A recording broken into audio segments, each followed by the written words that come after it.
So today we'll take up the nucleophilic substitution reactions. Okay, last time we discussed about the substitution reactions. So today we'll take up the nucleophilic substitution reactions.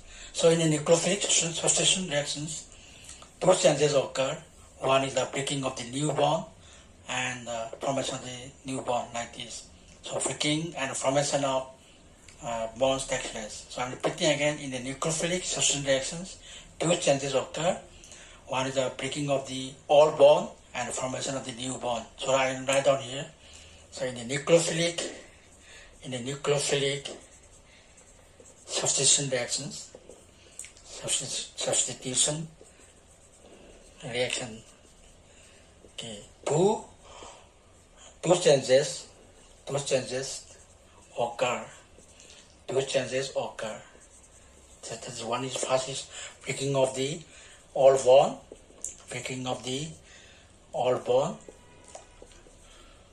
and second is the formation of the new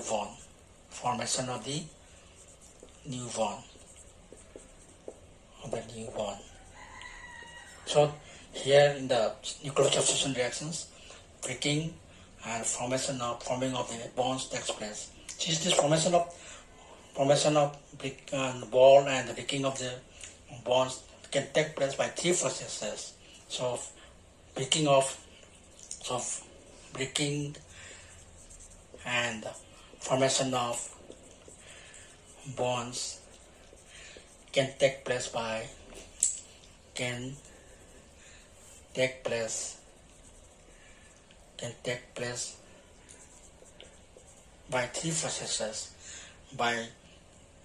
three processes.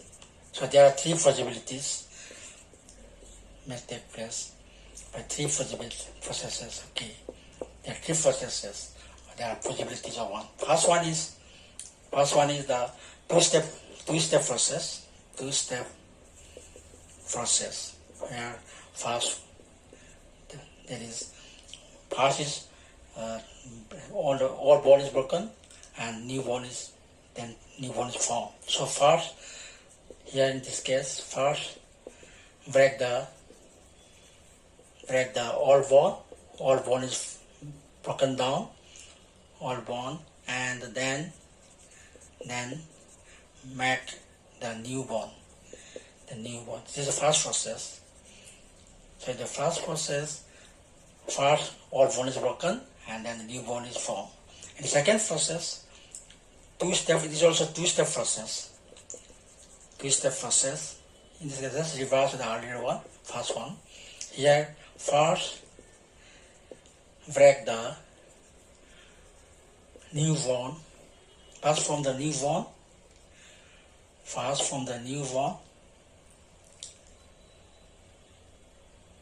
First make the new bond and then break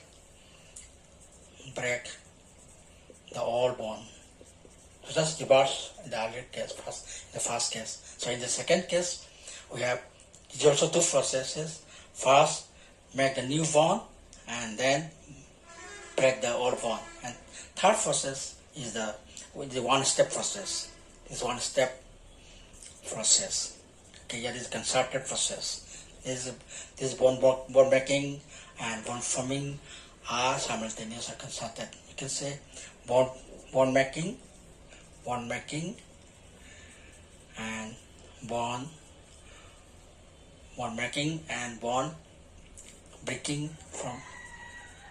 breaking are simultaneous, or you can say concerted.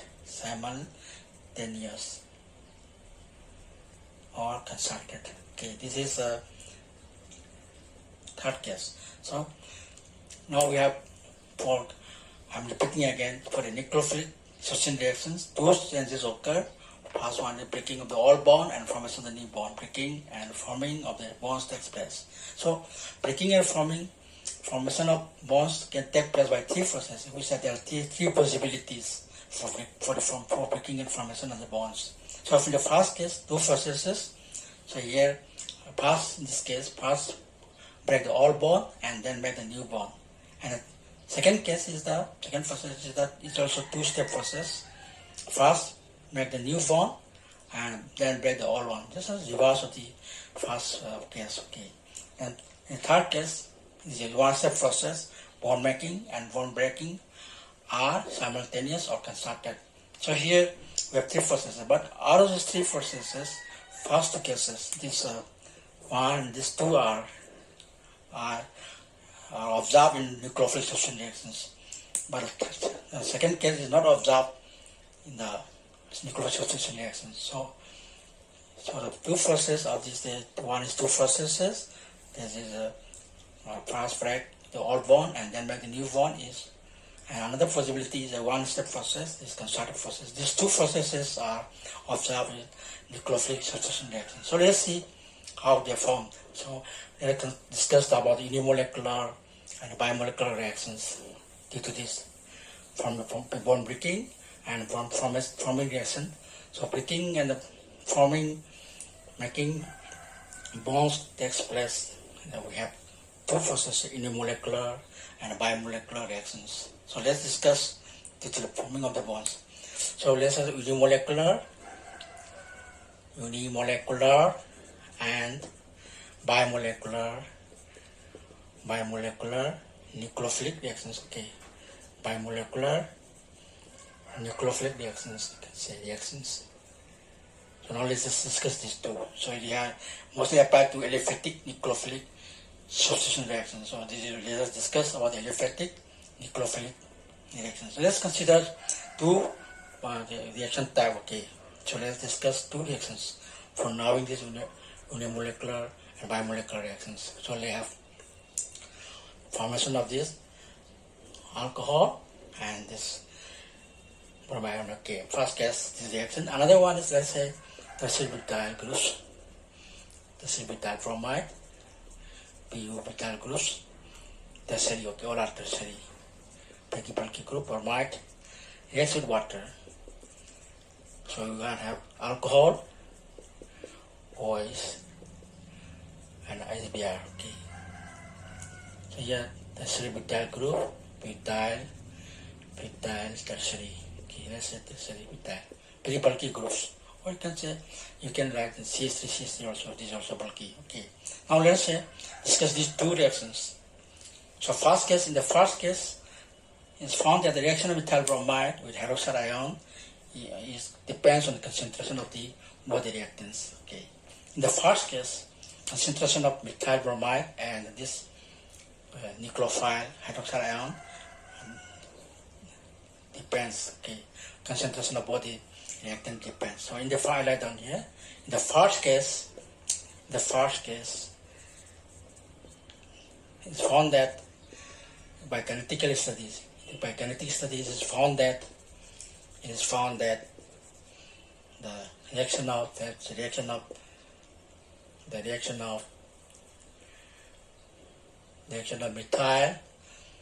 methyl bromide with hydroxide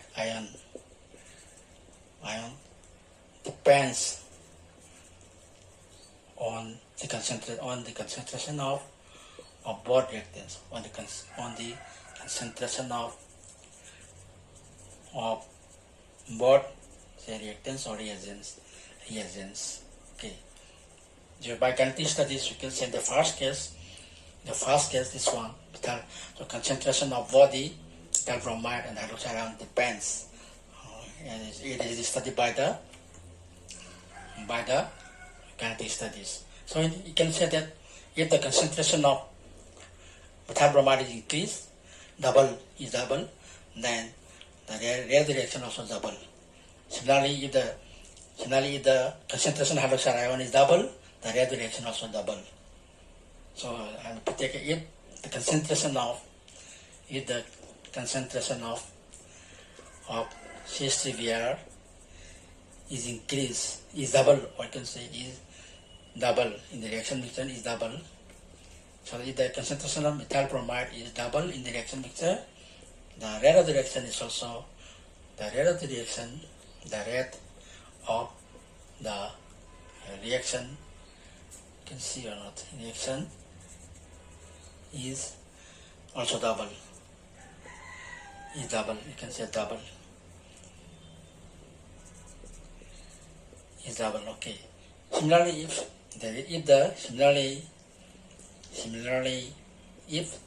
the concentration of hydroxide ion and ion is double,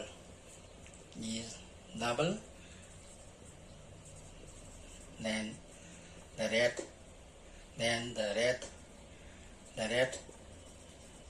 of the reaction, is also double. That is, the rate of the reaction depends, is also double. That is, the rate of the reaction depends on both the concentration of the reactants. So if the concentration of both reactants are double, then the rate of the reaction is 4 times quadruple. Okay. If the double is double, then the rate of reaction is quadruple, triple 4 times, increases by 4 times. Okay. So it is double, then quadruples. So I'm repeating again that in this type, we have discussed 2 cases. First one is methyl bromide reaction with hydroxide ion, and another one is the orbital group bromide reaction with the water. So with the bulky groups, then alcohol and vice. So in the first case, from the kinetic studies, it was found that the rate of the reaction depends on both the concentration of methyl bromide and this hydroxide ion. That is, concentration depends on both the reagents. So that is, if the concentration of methyl bromide is increased double, then the rate of the reaction is also double. Similarly, if the concentration of hydroxide ion is double, then the rate of the reaction is also double. So this is dependent. This shows that the rate of the reaction depends on both the concentration. So in these cases, we can write that rate of the reaction can be written as like this. Rate of the reactions can depends.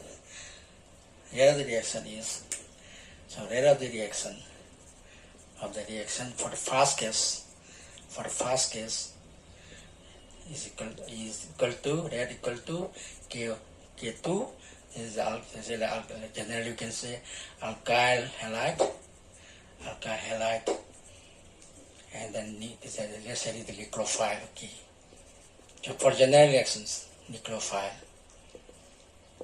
So that depends on the general reactions. So let's say Rx plus nucleophile. Okay, then we can have R.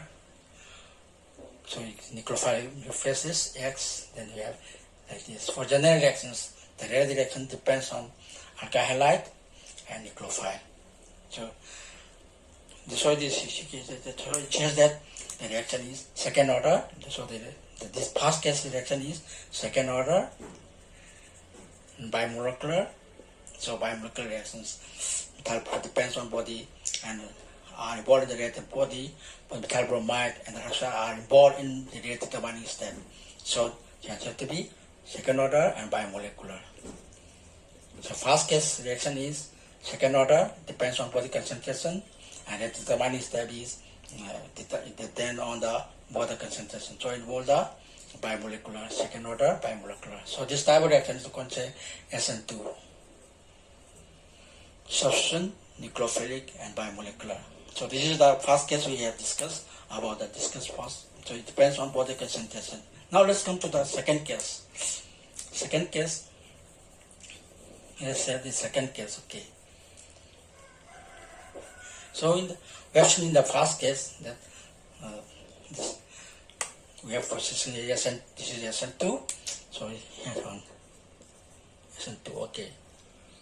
But let's say in the second case, it is expected reaction of this bulky group bromide, the orbital bromide with water to relatively slow. We expected that the second case the reaction should be slow because the water is a weak nucleophile and this group is alkyl halide is hysterically hindered. So it shows that the reaction is a bit slow because it's a weak water is a weak nucleophile and the alkyl halide is a bulky group. So we thought that we expect that the reaction will be pretty slow. But actually, however, the reaction is surprisingly very fast. It's much faster than, about 1 million faster than the reaction methyl bromide with water. So I write down here, in the second case, it was expected that the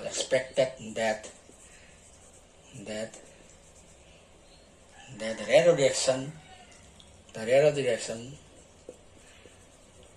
of the reaction will be slow, will be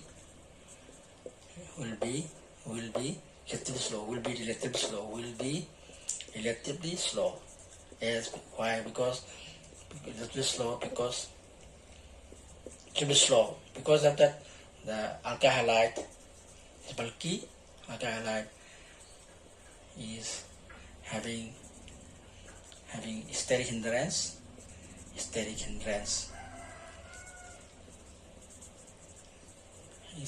and the nucleophile there is water is weak. Nucleophile is weak. This water is generally weak nucleophile, is neutral. Okay, let's compare to hydroxide group. This hydroxide is strong because having negative charge, and water is a weak nucleophile. So we expected that both are weak. So the steric hindrance and water is a weak nucleophile. So it will be relatively slow. The reaction will be slow. But however, we found that the reaction is very fast. But the reaction is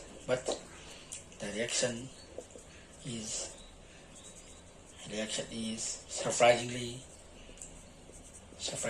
very fast. Very fast. Okay. So it is very surprisingly fast. But the reaction is surprisingly fast. As we thought it is very slow, but it is faster, about 1 million times faster, about 1 million times faster than that of the reaction of so let's say methyl bromide CCVR with water. Okay, water. So we thought that but it is very fast. So in the second case, I'm thinking again, the reaction will be generally, we expect that the reaction will be pretty slow because the alkyl halide is bulky group presence, and then steric hindrance is there, and the nucleophile is weak nucleophile because it is neutral water. So here, but it's observed that here. So in this case, so we can say in this second case, we can say that the reaction depends only on the alkyl halide groups. So in the second case, as is bulky group, in the rest, in the by kinetic studies, it was found that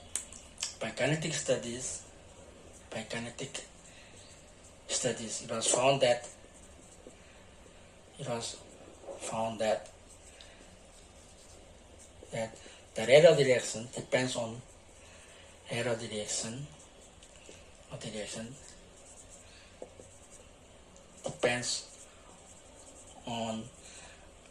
the alkyl halide or double alkyl halide groups. It is second case, alkyl halide only. So in the second case, by kinetic studies, it was found that the reaction depends on the alkyl halide. So it is independent of the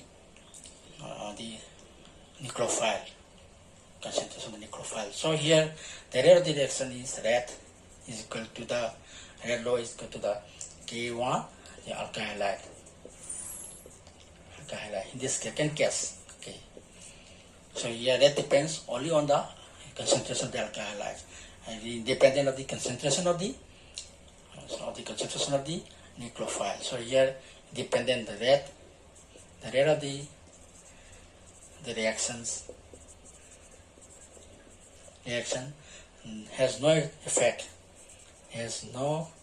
effect on the rate of the on the concentration of nucleophile. So you can say here if the concentration of the alkyl halide is double, then the radial direction also double. If the concentration of the water or the nucleophile is double, there is no change in the radial reactions. So the radial reaction depends only on the concentration of the alkyl halide. So it is said to be unimolecular. So it depends only on the first order. This first order only, first order reaction, and this is unimolecular. Okay, depends on the only one concentration, only one reactant. So it is said to be, you can say it is SN1. Substitution, nucleophilic, unimolecular. So in the second case, we have depends on only one concentration, only one reactant, and it has to be substitution nucleophilic reaction. So we have unimolecular and bimolecular reactions. If the concentration, if the rate of the reaction depends on the two concentration, on the concentration of the body.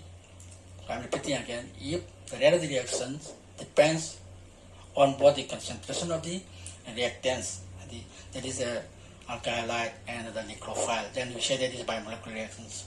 If the reaction depends only on the concentration of alkyl halide and dependent on the concentration of the nucleophile, then it is said to be unimolecular. So we have unimolecular and bimolecular reactions. Now let's discuss in detail about what are the SN1 reactions. So features of SN1 reactions. Let's just discuss one by one. Now we have SN1 is unimolecular reactions. So let's discuss SN1 reactions. So we have seen earlier this, okay. This bulky groups, and the X is ring group, and reacts with the nucleophile. So it gives the product is here, same product will gives, but we will see how it takes place. Okay, here these groups are bulky groups, and the alkyl halide, nucleophile reacts with one. So in this case, we have the pens here. So let us discuss the SN1 reactions. Here, the rate of the reaction depends on only one alkyl halide, concentration of the only one this product reactant, that is alkyl halide. So we discuss here. Yeah, we have two bond forming process. We have bond forming and then bond breaking. So here also two processes are there. First, you have two process here. These two process characteristics you show that two-step process. Two-step process. So here in this involves two-step. First, the bond between the carbon atom and leaving group is broken, and then bond between the carbon atom and the nucleophile is created. So first, bond between the carbon atom and the leaving group X, the leaving group is broken down here. It is first broken down. Then next is bond between the carbon and nucleophile is formed. So here we can write reaction. Okay, I write down the mechanism of the reaction. It will be like this. So let us have this. Okay, this one, the leaving group. Let us say leaving group, and then the slow process. Then we can have first step is the carbocation is formed, that we can have leaving group. Okay, so it is the leaving substrate, alkyl halide, or it is a substrate. Then from the carbocation here. Then the second step is carbocations. This carbocations reacts with nucleophile. Very fast reaction with nucleophile attack. This is very fast reactions. So nucleophile attack this one. So we have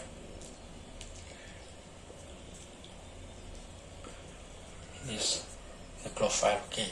So you can attack this is a product. This is a product, and then this is a substrate. Okay. So here is two steps. First step is the formation of carbocation, and second step is the formation of the product by reacting with nucleophile. So I'm repeating again. The bond breaking is first step. The bond breaking between the leaving group and carbon atom takes place to the carbocation. Then second step is the carbocation once formed is very reactive. So it is reacted by nucleophile to give the product. Okay, so bond between the carbon and nucleophile is formed. Second case. the second process. Okay. So here I think that here the breaking of the living group formed between carbon living group is a slow and rate determining step. This is the rate determining step. Okay. So this is process for determining step. This is the process for SN1 reactions. Here there is no effect for the concentration of the nucleophile, only the concentration of the alkyl halides or this substrate takes place.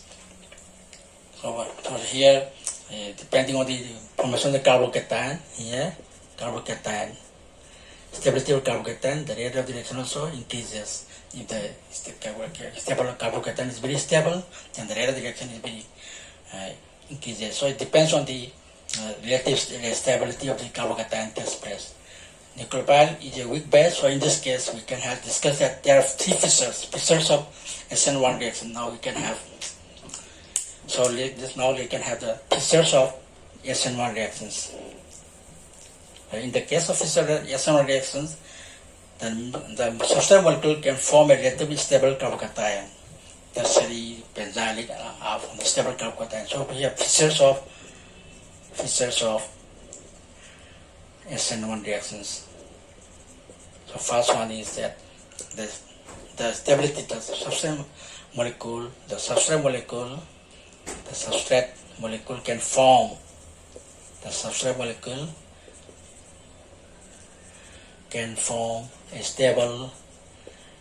stable carbocation. Okay, first one, stable carbocation. So carbocation should be formed, usually stable. So mostly generally benzylic, tertiary and allylic halides are from the stable carbocations. They have the best substrate. Second one is that nucleophile is a weak base. The nucleophile is a weak base, like water, neutral. Nucleophile is a weak base.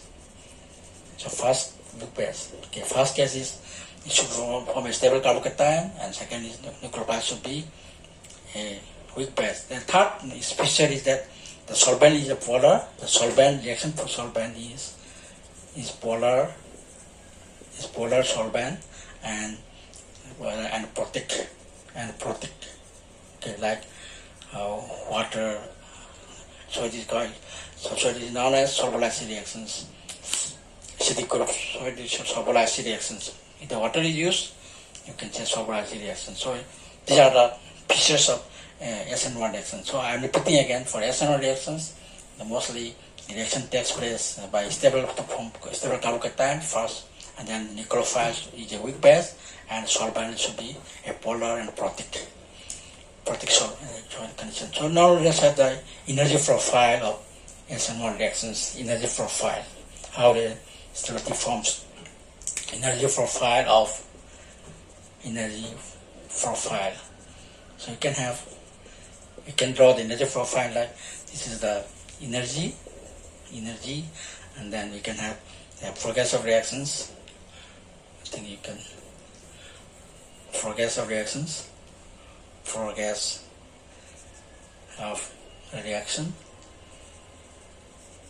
So we can have this. We can draw this one like this, curve like this, and then this one, again this one.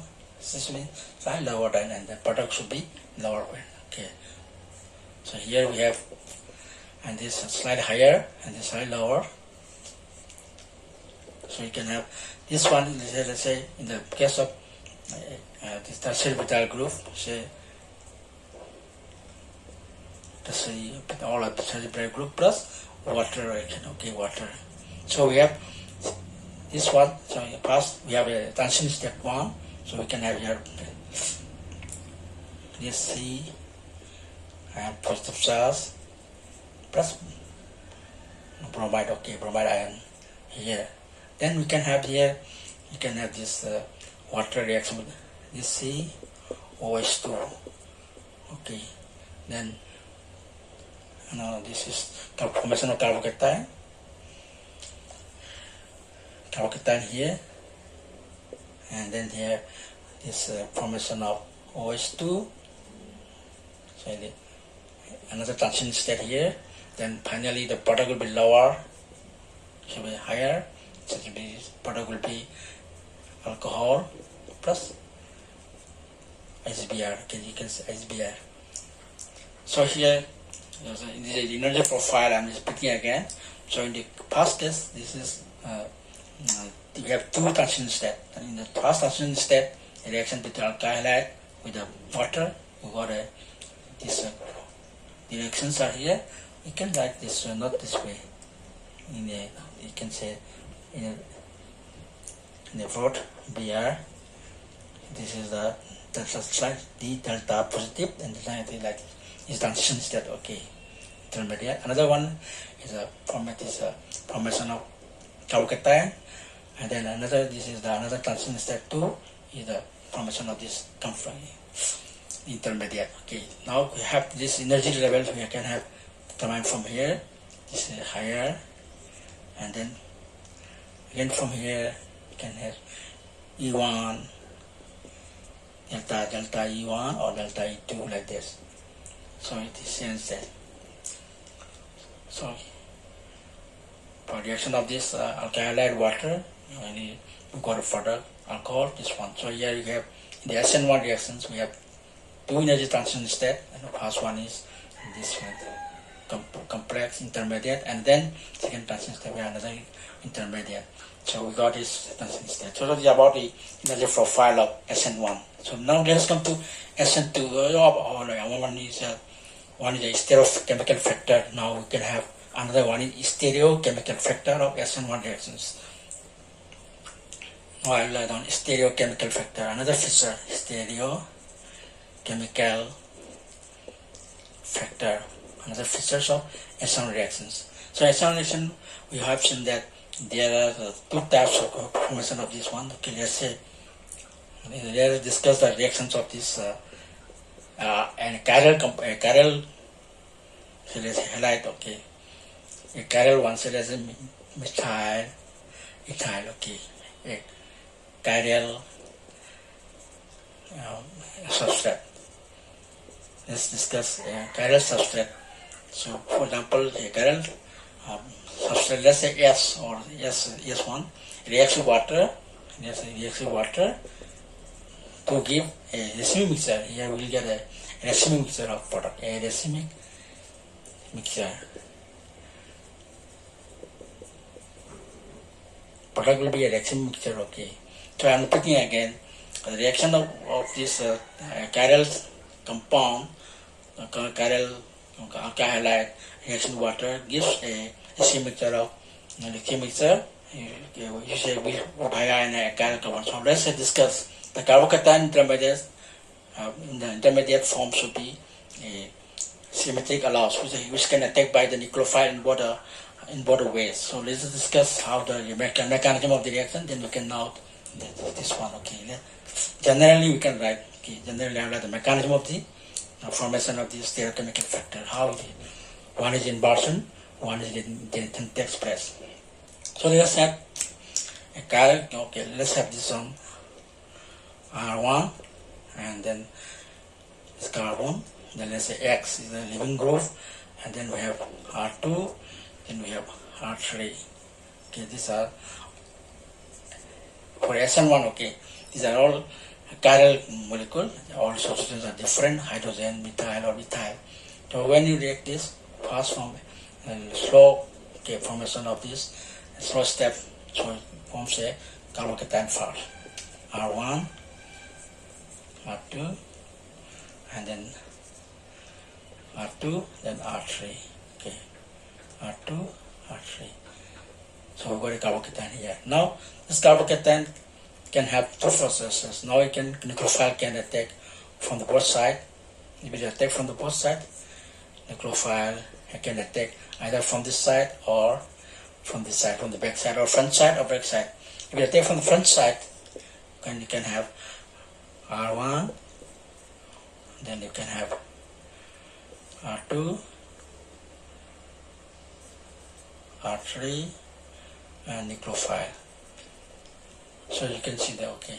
So this is here we said inversion of configuration takes place. This is inversion takes place. Inversion of configuration takes place. So in the case of chiral, I'm repeating again, for chiral substrate with water attack or nucleophile attack, you can take two flushes, the carbocation from the front side, it gives the inversion, and from the attack from back side, you can have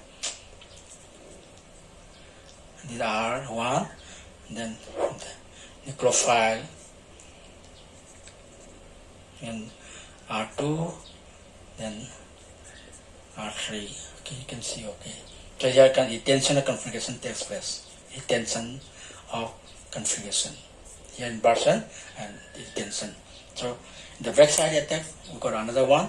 So if you start from S1, then you can have S will give. If you start this, so let's say this S configuration, then we have R will be, S will give the R, or the S tension will be the SS, and will be the R will be here. So S can give either R or S. Okay, this will be S will be S or R. Okay, so you get a mixture of assuming mixture we got a thing. One is inversion, another one is tension. So the historical factor of SN1 reaction is that you get a racemic mixture is formed for this reaction type of reaction, SN1 reaction, so that the nucleophile can attack from the back side, from the front side, or back side. If you attack from the front side, inversion of configuration takes place to give the R. S will give R, or R will give S. But in the case of attack from the back side, then the back side of the carbocation, the nucleophile attack from the back side, then we got in the tension of the configuration. So S will give the S, or R will give the R, like this. So generally, in general, you can say the reaction of SN1 reaction takes place, and your product will be a racemic mixture. So both R and S will be obtained. So today we'll wind up here. So next we'll discuss about the SN2 reactions. Okay.